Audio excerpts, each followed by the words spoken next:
Several hundred protesters demonstrated in the Cuban capital, Havana, to demand freedom, food and vaccines. Police used tear gas to disperse crowds and plastic pipes to beat protesters. Arrests were made.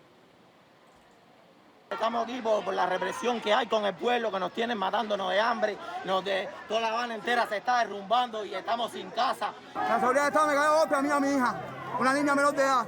Nos cayeron a golpe porque veníamos caminando por la calle.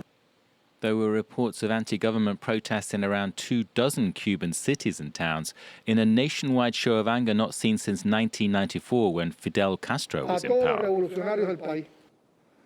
The current president, Miguel Diaz-Canel, called on all revolutionaries and communists to stage counter-protests.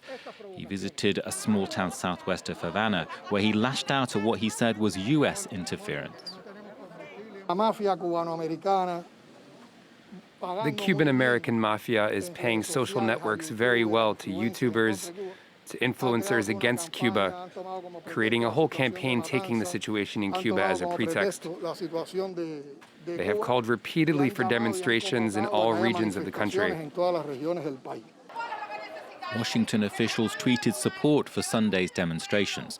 National Security Advisor Jake Sullivan said, "The U.S. supports freedom of expression and assembly across Cuba and would strongly condemn any violence or targeting of peaceful protesters who are exercising their universal rights."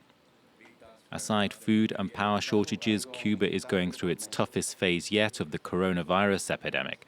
On Sunday, the country reported a new daily record of infections and deaths.